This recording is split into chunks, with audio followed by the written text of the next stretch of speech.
कल्पना कीजिए एक ऐसे शहर की जो आज से लगभग 5000 साल पहले बसा था। एक ऐसा शहर जहाँ की सड़कें आज के आधुनिक शहरों की तरह ग्रिड सिस्टम पर बनी थी, जहाँ हर घर में पक्की ईंटें थीं, अपना कुआं था और एक ऐसा ड्रेनेज सिस्टम, नाली व्यवस्था था जिसे देखकर आज के इंजीनियर भी हैरान रह जाते हैं। वहाँ के लोग शांतिप्रिय थे, वे व्यापार करते थे और उनके पास एक ऐसी लिपि थी जिसे आज तक दुनिया का कोई भी वैज्ञानिक या इतिहासकार पढ़ नहीं पाया है। हम बात कर रहे हैं मानव इतिहास की सबसे उन्नत और रहस्यमयी सभ्यताओं में से एक, सिंधु घाटी सभ्यता, जिसे हम हड़प्पा सभ्यता के नाम से भी जानते हैं। मिस्र और मेसोपोटामिया की सभ्यताओं से भी बड़ी इस सभ्यता में लगभग 50 लाख लोग रहते थे। लेकिन फिर कुछ ऐसा हुआ जिसने इस पूरी सभ्यता का नामो निशान मिटा दिया। 1900 ईसा पूर्व के आसपास ये लाखों लोग अपने इतने आधुनिक और आलीशान शहरों को छोड़कर अचानक कहीं गायब हो गए। आखिर ऐसा क्या हुआ था? क्या कोई भयानक बाढ़ आई थी? क्या किसी एलियन या बाहरी शक्ति ने हमला किया था? या फिर कोई ऐसी महामारी फैली थी जिसने रातों रात सब खत्म कर दिया?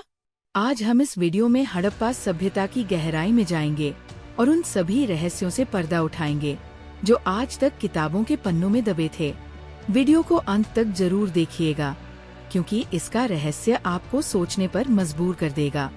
इससे पहले कि हम इनके विनाश की बात करें, हमें ये समझना होगा कि ये लोग कितने एडवांस थे।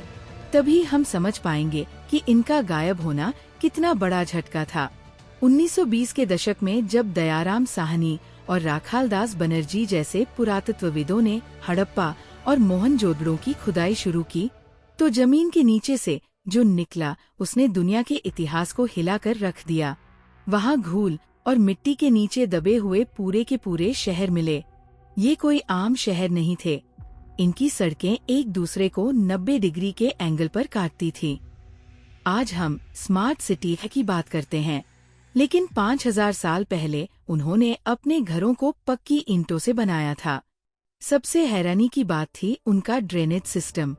हर घर की नाली गली की मुख्य नाली से जुड़ी थी और सड़कों की सभी नालियां ढकी हुई थी। साफ सफाई का ऐसा ध्यान दुनिया की किसी और प्राचीन सभ्यता में नहीं देखा गया। उनके पास द ग्रेट बाथ था, जिसे डामर से वाटरप्रूफ किया गया था ताकि पानी लीक न हो। वे लोग मेसोपोटामिया, आज का इराक, तक समुद्री रास्तों से व्यापार करते थे। लेकिन सबसे बड़ा रहस्य जो खुदाई में सामने आया वो ये था कि हजारों जगहों की खुदाई करने के बाद भी एक भी बड़ा हथियार या तलवार नहीं मिली। इसका मतलब है कि ये लोग युद्ध नहीं करते थे। ये एक बेहद शांतिप्रिय और व्यापारिक सभ्यता थी। तो फिर एक ऐसी सभ्यता जिसका कोई दुश्मन नहीं था, जिसके पास बेहिसाब पैसा और तकनीक थी, वो अचानक कैसे ढह गई? इतिहासकार मानते हैं कि हड़प्पा सभ्यता का पतन किसी एक दिन या एक रात में नहीं हुआ था।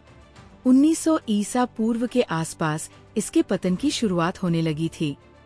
शहरों में अचानक से बदलाव आने लगे। खुदाई में जो बाद के समय की परतें मिली हैं, वो बताती है कि शहरों का सिस्टम बिगड़ने लगा था। सड़कों पर अतिक्रमण होने लगा था, नालियां जाम होने लगी थीं और लोग पक्की ईंटों की जगह पुरानी और टूटी हुई ईंटों से घर बनाने लगे थे। व्यापार लगभग बंद हो गया था। मेसोपोटामिया के ग्रंथों में मेलुहा, जो सिंधु घाटी का प्राचीन नाम था, का जिक्र आना अचानक बंद हो गया।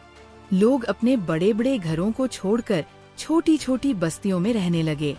मोहनजोदड़ो की गलियों में खुदाई के दौरान कुछ कंकाल मिले, जैसे कि वे लोग अचानक सड़कों पर गिरे हों और उन्हें दफनाने वाला भी कोई नहीं बचा था। आखिर ऐसा क्या संकट आ गया था जिसने इस स्मार्ट सिटी को एक खंडर में बदल दिया? इसके पीछे वैज्ञानिकों और इतिहासकारों ने गहरी रिसर्च के बाद 3 सबसे बड़ी थ्योरीज दी है। आइए एक एक करके इनकी गहराई में चलते हैं। शुरुआत में जब मोहनजोदड़ो में बिखरे हुए कंकाल मिले, तो ब्रिटिश आर्कियोलॉजिस्ट मॉर्टिमर व्हीलर ने 1947 में एक थ्योरी दी।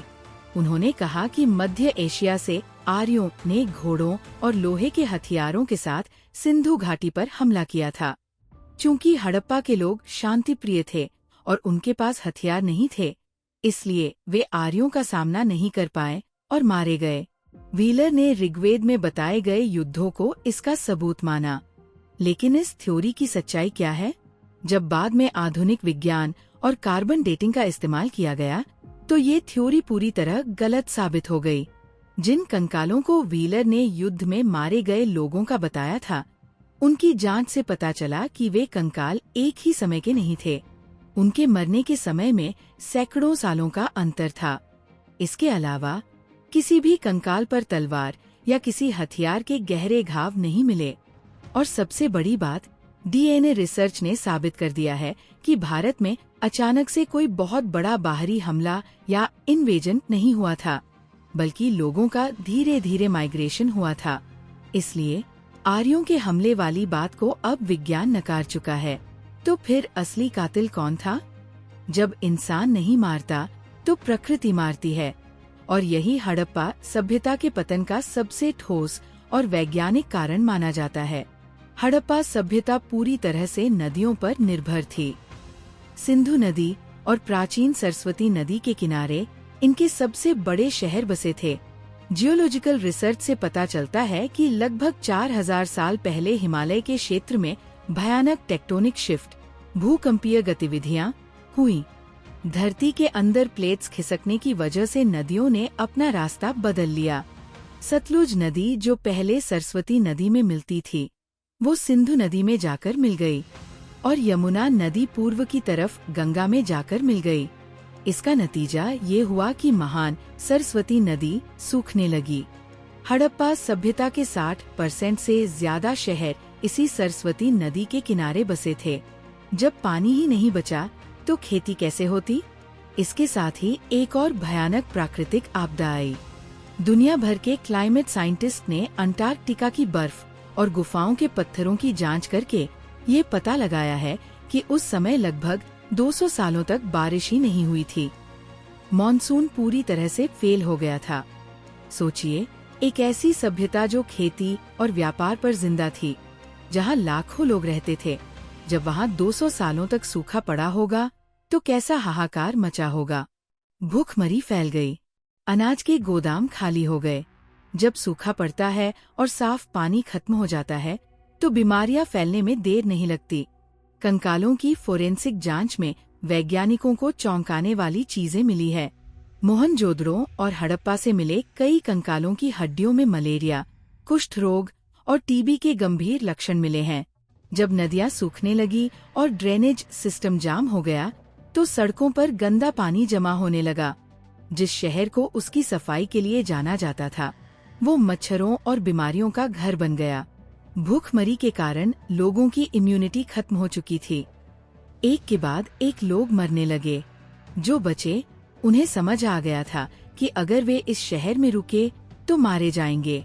अक्सर ये कहा जाता है कि हड़प्पा सभ्यता खत्म हो गई, लेकिन इतिहास की गहराई में जाएं तो सच्चाई कुछ और ही है। कोई भी सभ्यता रातों रात हवा में गायब नहीं होती। जब सिंधु और सरस्वती नदियों का इलाका रेगिस्तान में बदलने लगा तो इन लोगों ने एक बहुत बड़ा पलायन शुरू किया। ये लोग अपने स्मार्ट शहरों को हमेशा के लिए छोड़कर पूर्व और दक्षिण की तरफ बढ़ने लगे। उन्होंने गंगा और यमुना नदी के उपजाऊ मैदानों की तरफ रुख किया। कुछ लोग गुजरात और महाराष्ट्र की तरफ चले गए। वे खत्म नहीं हुए थे, बल्कि वे बदल गए थे। शहरों से निकलकर वे वापस गांवों में बस गए। उनकी वो शानदार टाउन प्लानिंग, वो पक्की ईंटें और वो रहस्यमयी लिपि पीछे ही छूट गई। क्योंकि जब इंसान के सामने अपनी जान बचाने का संकट होता है तो वो सबसे पहले पेट भरने की सोचता है, बड़ी बड़ी इमारतें बनाने की नहीं। आज भी भारत के कई हिस्सों में, खासकर गुजरात, राजस्थान और हरियाणा के ग्रामीण इलाकों में घर बनाने के तरीके, बैलगाड़ी के डिजाइन और मिट्टी के बर्तन बनाने की कला बिल्कुल वैसी ही है जैसी 5000 साल पहले हड़प्पा में थी। यानी उनका खून, उनका डीएनए और उनकी संस्कृति आज भी हम भारतीयों के अंदर जिंदा है। हड़प्पा सभ्यता की कहानी सिर्फ इतिहास का एक पन्ना नहीं है, ये आज की हमारी आधुनिक दुनिया के लिए एक बहुत बड़ी चेतावनी है। हड़प्पा के लोगों ने बेहतरीन शहर बनाए, शानदार ड्रेनेज सिस्टम बनाया और शांति से रहना सीखा। लेकिन जब प्रकृति ने अपना रूप बदला, जब क्लाइमेट चेंज हुआ और नदियां सूखीं, तो उनकी सारी तकनीक और सारा पैसा उन्हें बचा नहीं पाया।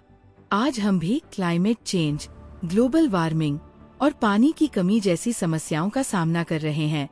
हमारे पास भी बहुत तकनीक है, लेकिन प्रकृति के आगे सब बेबस है।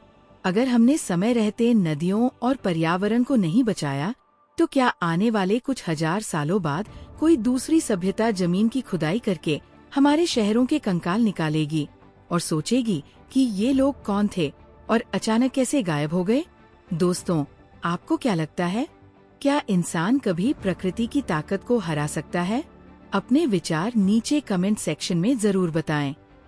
अगर आपको हड़प्पा सभ्यता के रहस्यों की ये गहरी जानकारी पसंद आई हो, तो इस वीडियो को लाइक करें, अपने दोस्तों के साथ शेयर करें और ऐसे ही ऐतिहासिक रहस्यों को गहराई से समझने के लिए हमारे चैनल को सब्सक्राइब जरूर करें।